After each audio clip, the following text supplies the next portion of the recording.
Episode 8. Londoner Harry talks languages, fluency, and AI chatbots. Hello and welcome to the School of Duda English podcast. This is James, a British language teacher, talking to you from Sao Paulo. In this week's episode, I have another guest. This time, I'm talking with Harry from London. Harry is a talented language learner who has his own podcast called Chat Spanish, where, as you might expect, he chats in Spanish to different people from all around the Spanish-speaking world. Harry has reached a high level of fluency in Spanish. I know this because I've spent many hours listening to his podcast. It was great to talk to him and have the opportunity to question him about his experiences learning a foreign language. Although in this conversation we talk about learning Spanish, the process and ideas we discuss are just as relevant for learning English or any other foreign language for that matter. As you'll hear, Harry is a really nice guy who speaks in a thoughtful way with a clear British accent, so hopefully it is not too difficult to understand. However, I do recommend that you take advantage of the free transcript available for this episode at schoolofduda.com. I personally use transcripts when listening to podcasts in foreign languages, not only to help me to understand better, but the active process of reading and making notes while listening is a very effective technique to develop your language skills. Okay, that is enough of an introduction from me. Here is Harry Snow.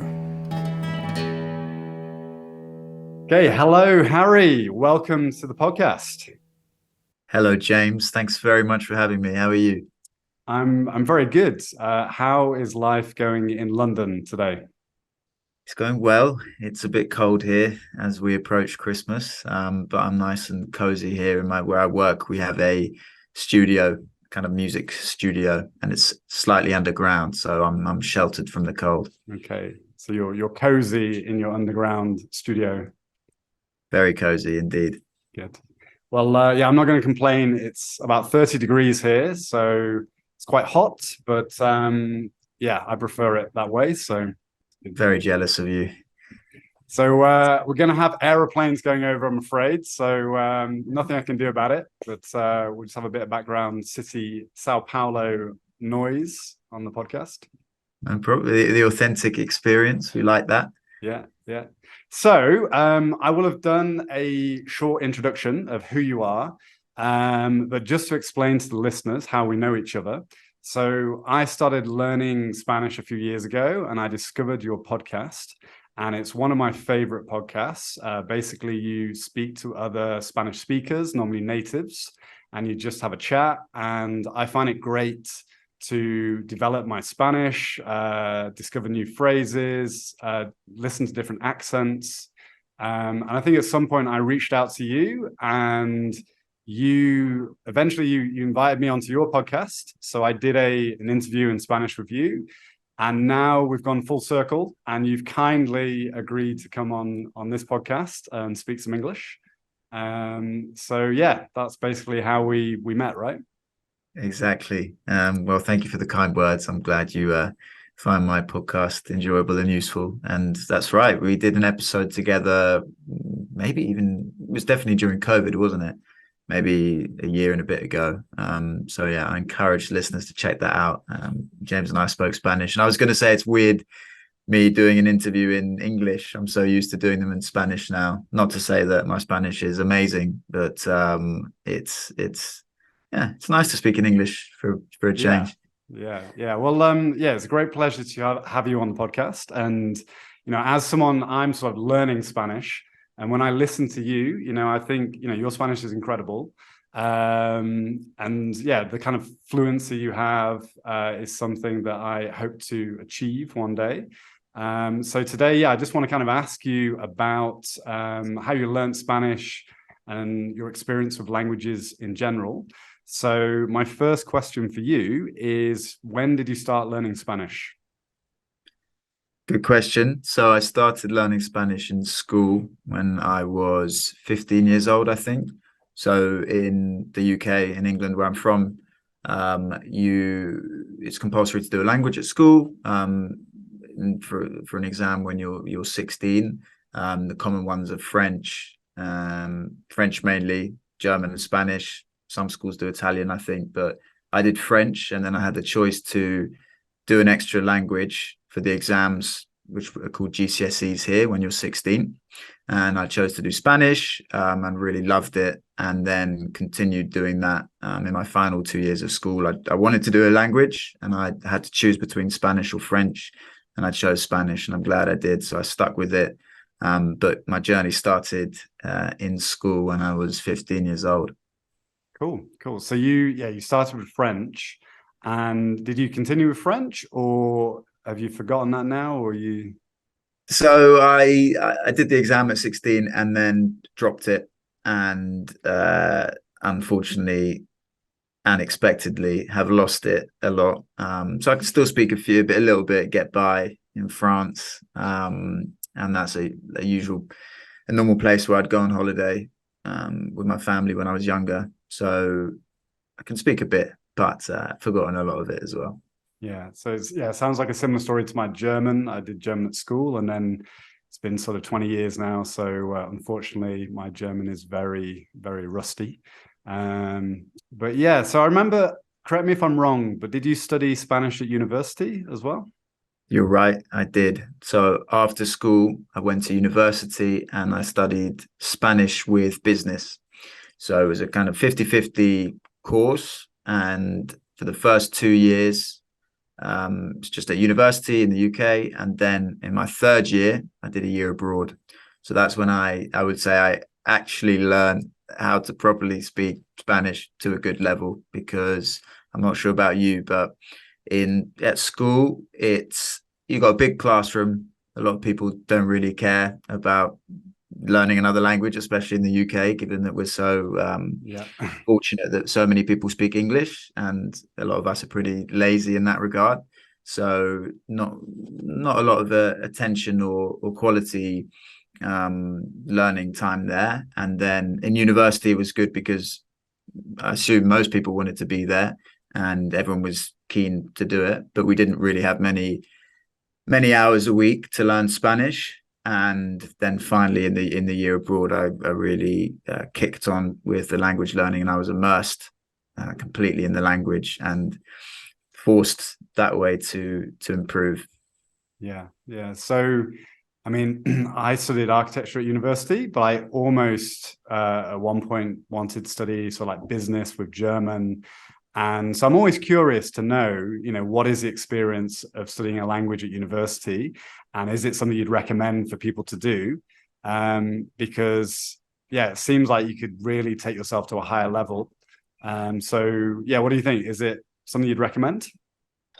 I would definitely recommend it if you're really keen and passionate about it. I would also recommend doing it along with another subject, so like I did with business. And there are some courses you can find which combine the two quite nicely. So I had modules in business, whether that's on marketing, or I think even there was a law module or something in Spanish. So it combined it quite nicely, and that way, I got a good understanding of Spanish in a business context, which is really useful. So I would definitely recommend it. As I said again, though, in terms of the language itself, there are not many hours a week that you'll do, and so a lot of it is up to you to put in that practice. But then I assume there will be a year abroad on all of the courses learning a language, and that's where you can really kick on and accelerate. And without a doubt, that was the best time of my course there, and I would recommend doing a year abroad to anyone. I think it's amazing. Great. So you kind of immersed yourself in like in Chile, right? I remember from your podcast. Yeah, so I started in Chile. I did 5 months studying at a university there in Santiago, the capital. And then I went to Madrid in Spain for the second half of the year, and I was working at a Primark there. So I managed to get a gig it was a mixture between working on the shop floor and they had an office on the fifth floor. So this was it's called La Gran Via in Spain, which is a main high road there, and shopping center, sorry. And I worked there, and that was an interesting experience. Yeah. So you're just like, yeah, immersed and having to speak a lot of Spanish every day with the local people. And yeah, Exactly. great. So university was fully in Spanish, and but the Spanish in Chile is slightly different, so that was a bit of a shock for me, and I had to adapt to that. And then fully working in Spanish in Madrid, um, so immersion, complete immersion. Yeah, great. And we already mentioned your podcast, so Chat Spanish. I always, said it's one of my favorite podcasts in Spanish, along with Cesar's podcast, Spanish Language Coach. And yeah, I guess you two kind of really inspired me to start my own podcast. So I wanted to ask you, what was the best thing about doing your podcast? Well, thank you for the kind words, and I'm glad you're starting a podcast. I think it's a great thing to do. The best thing about doing it is, without a doubt, meeting people, and even yourself, as you said. I would never have got to know you, and then you reached out, and then here we are recording a podcast for you. And I think, yes, it's aimed at Spanish, but I've made sort of friends around the world and keep in contact with people, and I think I've been very grateful for that, which is amazing. Yeah. So how many episodes have you done now of your podcast? I've done a half century, so I've done 55, and I've been trying to started pretty regularly. At one point, I was doing one a week, but as we were talking about beforehand, before the chat, it's quite a demanding thing to do. But I now do once every 2 weeks, which I'm managing to do, and so consistency is the key with that. Yeah. So yeah, 55. So every time I listen to one of your episodes, you've got another person from around the world. You interview some amazing people. So I think you've got 55 contacts there, 55 friends. Like I guess some of the people you knew before, but maybe some of them are new. So it's a really sociable way to improve your language skills and meet new people. Absolutely. And that's the other part of it. Is a big reason I started it was for my own personal benefit and accountability to continue speaking Spanish, because I found back in London I wasn't speaking it as much, and I was kind of losing it. So I was like, I need a reason to keep speaking Spanish, and the podcast idea came to me. So I thought, why not? Yeah, great. And are you sort of actively studying Spanish on a daily basis? Or is it more passive at this point? What's your sort of study like nowadays? My study is not as disciplined as I should be, but I do try and revisit some grammar sort of on the fly. If I'm trying to say something and I can't do it, I'll look it up and go from there. I do have a kind of group session once a week with some colleagues of mine who are more advanced Spanish speakers, and we speak together, which is nice. And apart from that, it's a bit more passive these days, but I do listen to other content. Cesar's podcast is great, Spanish Language Coach, and watching stuff on Netflix and YouTube and listening to music. So a more passive approach to the university method, but works for me at the moment. But yeah, I guess once you get to an advanced level, a good level, you can passively just listen to Spanish, watch things. I think what you're saying is you speak with people who are a higher level than you, and that's probably a great tip for people who want to improve their English is try and speak to either native speakers or people who are just high level, and they will pull you up right to their level.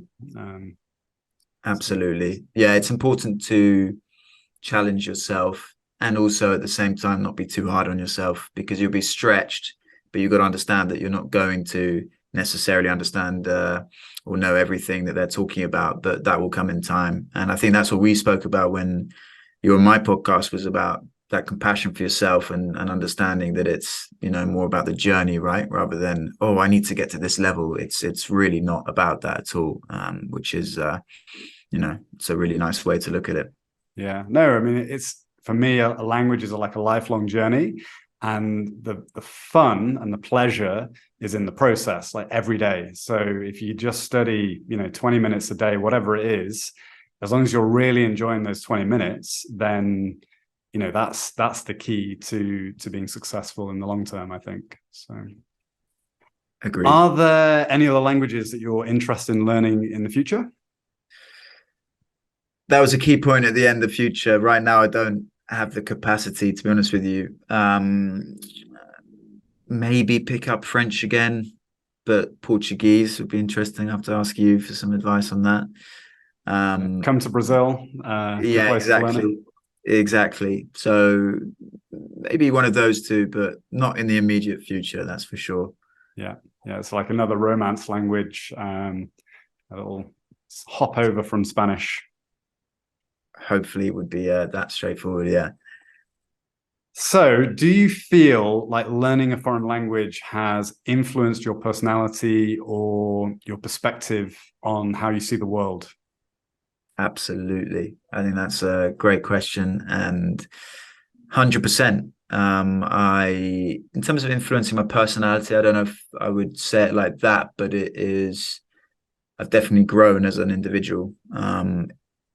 As we were talking about that idea of stretching yourself, and you have to do that. I was having this conversation with a friend the other day that at school, I don't think there's any other subjects apart from languages. You could maybe throw in drama or something like that into the mix, but there's nothing that requires a level of exposure and vulnerability when you don't know what to say and you don't have the tools to communicate how you would like, and you feel that vulnerability. And I think it's just from a psychological personal development perspective, pushing through that and surrendering to that, and the discipline that you need to learn vocab, to learn the grammar, that teaches you many things, and people skills, and you've got to push yourself out to speak to people. I know myself that I used to be a very anxious person, but maybe counterintuitively, by learning Spanish and forcing myself in those situations, I grew more confident, and that mollified and reduced my anxiety. So I think it's amazing benefits, and I would recommend it to everyone. And without a doubt, I've changed as a person. And like we both know, just the people you meet is amazing, and you get different perspective from different cultures and different attitudes and lifestyles, and it's amazing. It really is. Yeah. So yeah, no, I think that's a great answer. And yeah, personal development is something I'm personally very interested in. I try and learn myself and develop myself through developing English courses about personal development. And I think language learning and personal development, as you say, are very compatible. So this, in terms of discipline, getting confidence, skills to speak to people, seeing the world in a from a different perspective, from a different culture. And yeah, my question of like, has it changed your personality? I guess it's difficult to analyze how your personality might be different, but certainly your identity, like, so you're Harry from London, this British guy, but you're also this guy who speaks Spanish, right? And has these, interactions all over the world in Spanish, and about Spanish speaking cultures. And yeah, exactly. I like the way you said that. It's true. It's a different something's just come to my mind. When I used to work for my previous company in London, a lot of the cleaners there were from Colombia or Honduras, and I would chat to them loads throughout the day, and it was something that my colleagues couldn't do, and it just felt like another world had opened up to me, and they'd invite me for dinners, and they'd bring in food, and we'd have a laugh, and it was just like a secret little door that only I was able to access, and it was amazing. So yeah, it definitely opens doors and opportunities for you. Yeah. So I guess in Brazil here, I'm just James. I'm just an ordinary guy, not that special. But I feel special when Brazilians come and they want to speak to me because I'm British, and you get a lot of attention. And when you can communicate to them in their own language, it's like, say, you have access to conversations that you wouldn't have if you didn't know the language, basically. Absolutely. And I think what you said there about that feeling of being special is, it's a great feeling. I think we all love that, and not necessarily something to feel guilty about. It's really nice. And it's one of those things that, in both of our cases, we have earned that to some degree by putting in the effort to learn the language. And yeah, it is funny, especially with someone of my complexion, very pale, very blonde. People don't expect me to speak Spanish, especially in Latin America. So that's always a nice surprise for them. And I love springing that upon people. Yeah, yeah, cool. And so if you had one piece of advice that you could give to someone who wants to be successful at learning a language, what would it be? And it's a very, very good question. I would say to approach it. So it's all about the approach, and we've touched on this slightly, but don't approach it with a mindset of, I want to, get to this level to pass a test, or I need to be this advanced level by whenever, but approach it as, this is a tool that will really enrich my life and teach me so many things. And you just got to honestly just wait for the treasure to arrive, and it does, in the form of people you'll meet in any situation. So I think that's the one tip I'd have, is the approach, and make sure that you're compassionate towards yourself and you're doing it, for the right reasons, not to get something specifically, but just to enjoy the journey. Yeah, yeah. So yeah, I think that's a great answer. And I agree. I think you're talking about the mindset. So, don't think about the final destination. Sounds a bit cliche, but like, oh, okay, I want to be super fluent, like Harry in Spanish, and be almost like a native. It's about appreciating, every day and the journey to get there. Because yeah, once you're there, okay, great, but it's like the fun of anything is the experiences you have along the way and the developments, like seeing yourself improve little by little. So totally agree with that. Is there a book, a blog, a YouTube channel in English that you would recommend this audience?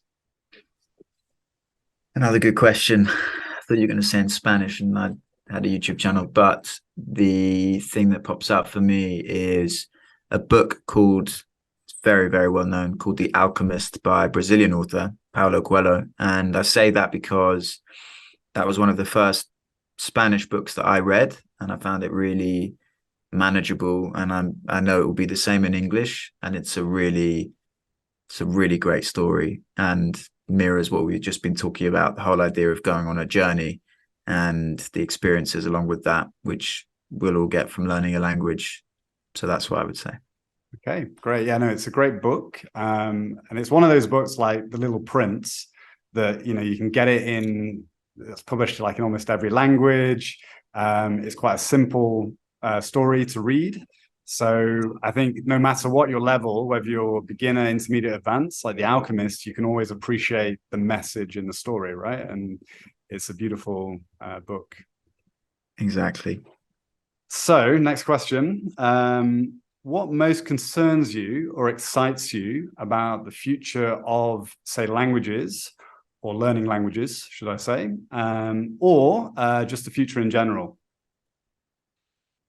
Another a deep question. I like it. I like it.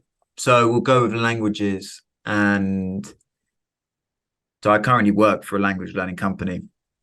I don't know if you knew that, actually. Yeah, memorize, right? Memrise, exactly. So everyone check out Memrise, the app. It's a great company.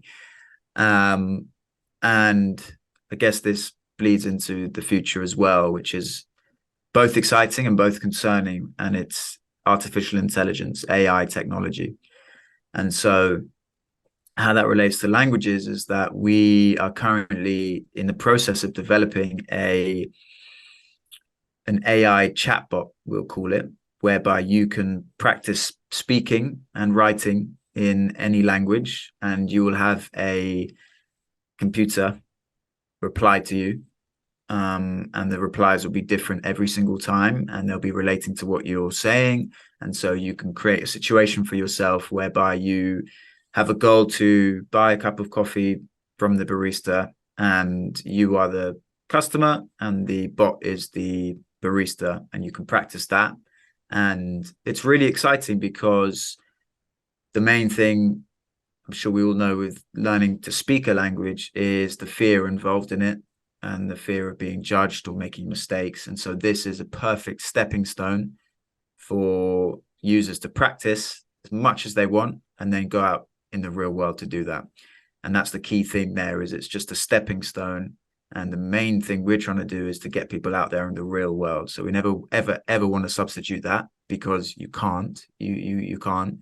And actually, the fear and excitement of going out and doing it in the real world, well, the fear is what makes it exciting. So that's an important part of it as well. But at the same time, just in generally, the AI concerns me a bit in terms of what people use it for. So it can be used for many different things. And even driverless cars, for example, they're here already, and they will be a staple in the future.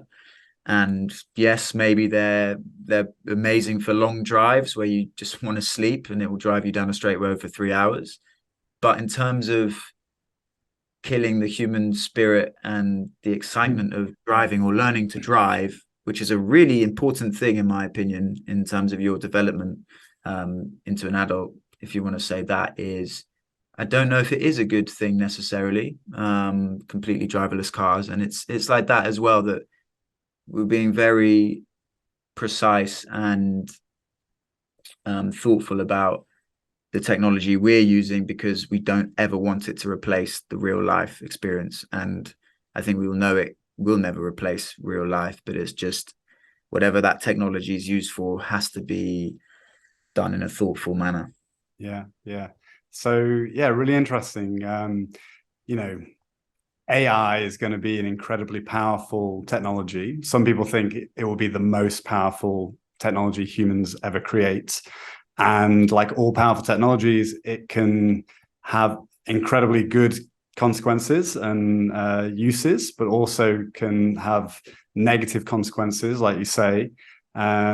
This chatbot you're developing at your company sounds amazing. Like, I often think about, as the AI develops and you'll be able to have a conversation in different languages, that's going to be an incredible tool, especially for beginners, but for anyone really up to a certain, I guess it depends how sophisticated the AI is. So that sounds really exciting. And yeah, I totally agree with you about the dangers of AI. So self-driving cars, it seems like it's inevitable. It's gonna take over. And it seems to me like there'll become a point where it's going to become probably illegal to drive your own car. When it becomes so much more safer to go in a self-driving car, it's going to seem irresponsible to drive yourself and potentially cause an accident that might kill someone. So it seems like maybe it's going to become illegal to drive. And I agree, that's kind of sad, because I really enjoy the experience of driving. Maybe we're only going to be able to drive in like private test tracks or private roads, or so it's as we get more and more of this technology to make us more comfortable and more safe, we're potentially losing some of the most exciting things about life and living. So yeah, I think about that as well often. Absolutely. I think there is a danger to strive for being comfortable. It is, as you said, you lose excitement and fear and resilience and all of these things which make up life. So yeah, I mean, discomfort and suffering and overcoming that is what makes us grow, right? And it's necessary, I think, to be happy. Without a little bit of suffering and discomfort, it's hard to appreciate what we do. So I absolutely agree. And I can see you've got the Buddha there just behind you. yeah, And life is suffering, it's true. Over that, yeah. So Yeah. the keep the middle way, right? So not too high, not too low. But Exactly. okay, so if you could go for a coffee with anyone, past, present, or future, who would you go for a coffee with? Wow. Past, present, or future. I would go for. Do I have to give one answer? I'm gonna push you to one, but yeah, like Okay. let me One know. answer is it was an American rapper called Tupac Shakur, and I would love to have sat down with him. He is arguably the most passionate person I've ever seen speak in videos, and he had a lot of opinions and ideas, and I would have just loved to have spoken to him. And I would encourage anyone to watch his interviews. He died when he was 25, and the level of wisdom and outlook on life was remarkable. So definitely him. Yeah, no, great choice. So yeah, I've listened to his music, and I think, like you say, he has an incredible wisdom in his music and in his lyrics, and he's a true poet. So yeah, I can see why it'd be nice to meet him. Okay, so final question. I'm stealing this from you in your podcast. So you always ask your guests for some slang from their native country. So I'm going to turn this on you and ask you, do you have any slang words or expressions, British expressions, that you'd like to use that you could share with this audience? Yes, I love that. Turn the gun towards me. Actually, I do have one which I taught my colleague the other day. So she's from America, and she was asking about the exact same thing, slang, and particularly from London. And there's one word which I taught her, which is peng, and it's a newish word, and peng basically means beautiful. So you can have a peng house, or someone can be peng, and it just means beautiful. But that's the one that came to me. It's a fun word to Okay. say as well. Wonderful, wonderful. So yeah, I've been away from England for so long, 10 years now in Brazil. I didn't know that word, so it's obviously a new one. It is a new one. It is a new one. So I'm glad you learned something new as well, So James. you've taught me a new word as well, peng. Yeah, I have some friends who live in London, and they're coming out with these words all the time, and I don't know what they're talking about. So I'm sure they're laughing at me now for not knowing peng, but great, great bit of slang there. Thank you, Harry. Okay, so we're going to have to end there because we've probably gone over the time. But yeah, thank you so much. It's an absolute pleasure to have you on the podcast and listen to you talk. So thank you again. Thank you very much, James. Thanks for the invite. I really enjoyed it, and I hope the listeners did too. Great. So yeah, if you've enjoyed our conversation and you've enjoyed listening to Harry, then go over to my website. You can practice your writing skills by leaving a comment under this podcast episode, or find us on Instagram, School of Duda. Feel free to leave a comment. We'll reply. And yeah, if you've enjoyed this podcast, you want to help support it, then please share it with a friend. You can also leave me a review on the platform that you're listening to.